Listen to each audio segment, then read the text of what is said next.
English is a growing language. One of the complications of English is that we keep on adding vocabulary. When we started with computers and computer language and digital technology, a whole bunch of words came into English. Now that we are starting with artificial intelligence, you will find that vocabulary will grow according to the words that we use for artificial intelligence. When we had COVID, a whole bunch of COVID related words came into our vocabulary. So this is how vocabulary grows.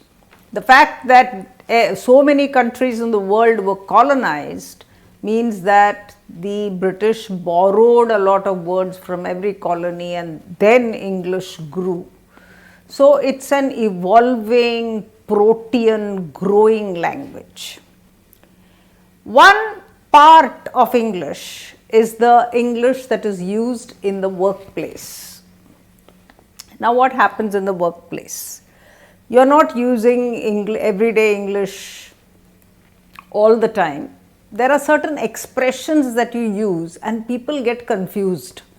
If they are not very good at the language, they have not heard it before, they don't know what it means. So I am going to give you a quick rundown on some of the expressions that are used in offices, in workplaces, in meetings, but basically in your working environment. So the first one I have is keep me in the loop. What does keep me in the loop mean? It means that keep me informed. So after the meeting, do let me know what happened because you should keep me in the loop. I need to know what happened. The second one is give me a heads up. What does give me a heads up mean? Well, it simply means that I am going to give you some information that is going to warn you about events that are going to happen. So I come and tell you Murthy resigned. Just a heads up on what's happening. So therefore I am prepared now. It doesn't come as a shock to me. Put something on the back burner. What does this sounds like the kitchen? What does it mean? Well, it literally means that you have projects that are bubbling in the front burners and you are asking something to be put at the back burner, which means it's not priority.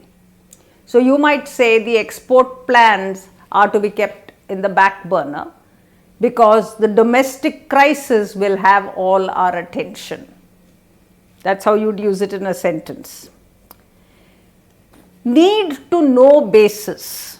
Now someone might tell you this information is on a need to know basis. What does that mean? That means you are not going to get everything that is happening. There is no need for you to know everything because you are not senior enough. But you need to know this bit. We are not going to attend the expo this year. Maybe we were attending the expo every year and it was a very prestigious event for the company, but need to know basis, we are not attending the expo this year. Now you wonder why, but you are not told why because that is not your place to know. Behind schedule, what does that mean? That's an easy one. If you say someone is behind schedule means obviously that they will not be able to meet the deadlines, that they will not be able to finish the work on time. That is what. So therefore you are behind schedule, you better buck up, you better work harder, burn the midnight oil, do what you may, but make sure you deliver. I am actually giving you a lot more than you need. However, I am happy if you are exposed to language.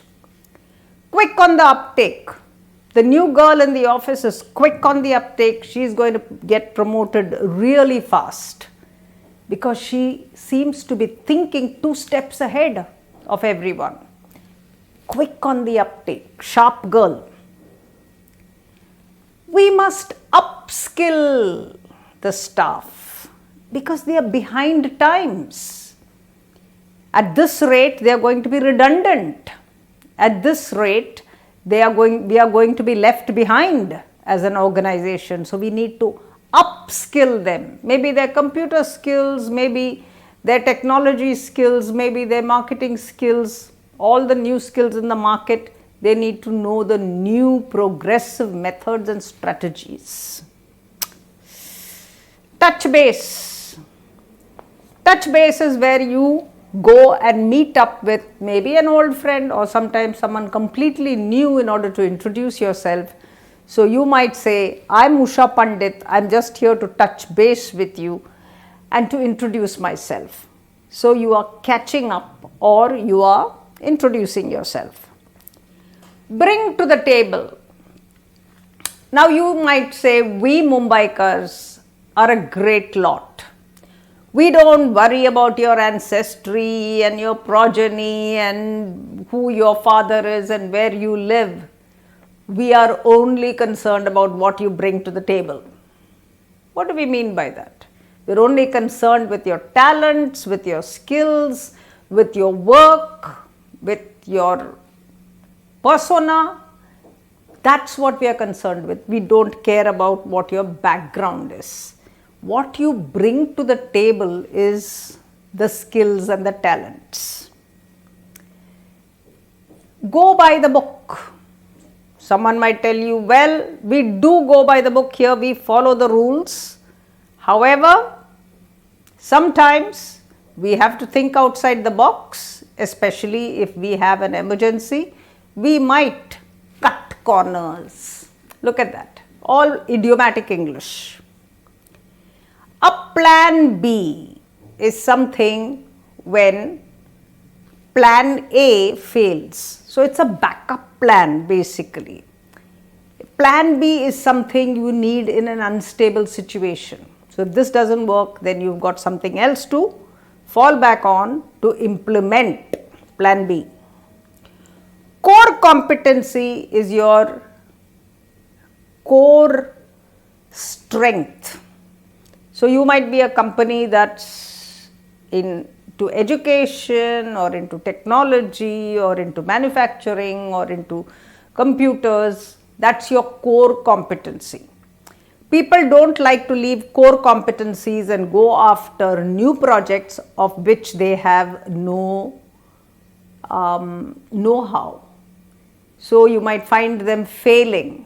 So he left his core competency and went into aircraft engineering, and that is how he went bankrupt.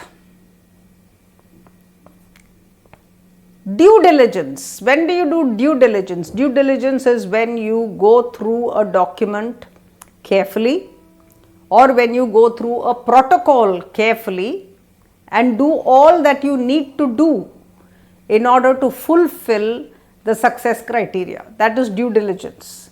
So if you cut corners, then you won't be doing due diligence and someone will hold you responsible. How do you set someone up for failure? If you promote them too early, if you give them a job without giving them the skills first, then you are setting them up for failure. So you promote them, they feel good, they take charge, and then they go and fail spectacularly. And then they have to be fired. So you have set them up for failure. So I'm going to sign off on this today. I'm going to teach you some more, but today I'm signing off on this. It means that I'm going to end this show here. I'm not going to do any more with you. For this session, that's all folks, is when you sign off. So I hope you enjoyed that and your workplace life will be a lot easier now, not only because you know these terms, but I'm hoping that you use them also. And therefore, be respected for your language and for your know-how and for being with it in the workplace. Usha Pandit, your Mind Springs English teacher. Thank you for listening.